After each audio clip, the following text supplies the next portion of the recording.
All right, when you think of Charles Dickens, what comes to mind? Probably A Christmas Carol, right? Or maybe Great Expectations.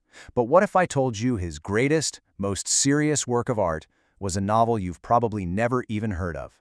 Today we're going to dive into a pretty shocking claim by one of the 20th century's most influential critics, who thought he'd found exactly that.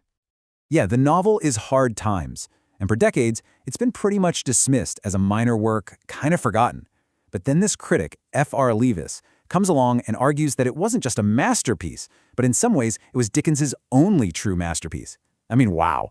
So the big question is, how could everyone else have gotten it so completely wrong? So here's how we're going to tackle this. We're basically going to build Leavis's case for the novel step by step. We'll look at why it was so overlooked, then get into his really bold claim.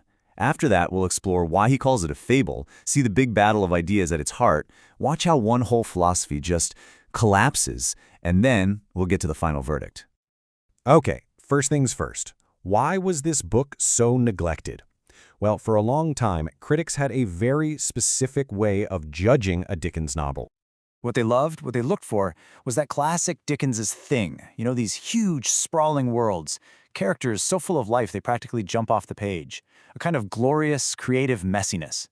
But Hard Times, it's just not like that at all. It's short, it's focused, it's almost surgically precise. It doesn't have all that extra redundant life, as they called it. And because of that, it just got passed over.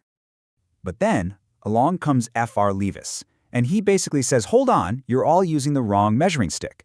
He argued that what everyone saw as a weakness, that tight focus, that lack of mess, was actually the novel's most unique and, frankly, revolutionary strength.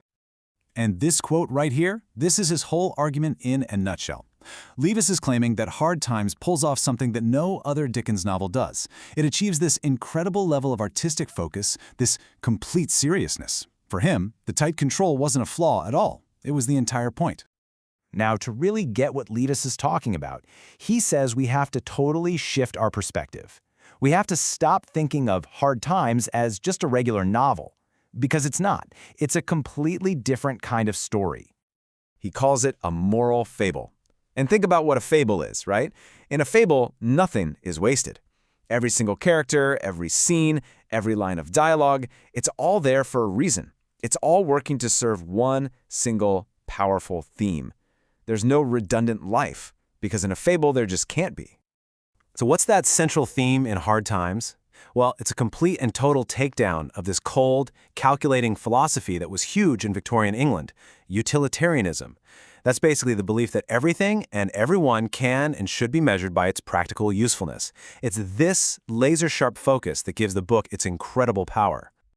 And this whole critique, this whole takedown, it plays out as a giant battle, a battle between two totally opposing worldviews. Leavis says this is the beating heart of the entire fable. And here they are, these two opposing worlds. On one side, you've got the world of fact. This is Mr. Gradgrind's world. It's all about calculation, data, pure logic. His star pupil, Bitzer, is the perfect example. Then, on the other side, you have the world of fancy. This is Sissy Jupe and the circus. This is the world of imagination, spontaneity, compassion, basically everything that makes us human. And Dickens illustrates this clash so perfectly in one of the book's most famous scenes. Picture this. We're in Mr. Gradgrind's schoolroom, and he points to Sissy Jupe, the girl who literally grew up around horses in the circus, and he demands, "Give me your definition of a horse." And what happens? Sissy is just terrified. She's completely silent. Now you have to ask, why? This girl knows horses better than anyone in that room. But her knowledge, her real, lived-in, emotional knowledge, is considered completely worthless in Gradgrind's system. It's not a fact, so it doesn't count. So Gradgrind turns to his star student, Bitzer. And Bitzer, of course, immediately rattles off this perfectly cold, perfectly biological definition. He has all the correct data, but absolutely zero real understanding of what a horse is. And here is the crucial point that Leavis makes. Sissy's inability to answer. That isn't a failure. He says it's her greatest virtue. It's a sign of her profound humanity. She represents everything that you can't quantify, everything you can't reduce to a sterile definition. Her virtue is that she is not a machine. But okay, the fable doesn't just present these two opposing ideas and leave it at that. Oh no. It shows us the absolutely devastating consequences of choosing fact over fancy. Dickens masterfully demonstrates how Gradgrind's system, when it's actually applied to real human lives, leads to complete and utter disaster. And Leavis points out how Gradgrind's entire philosophy just unravels through his own family. It's tragic.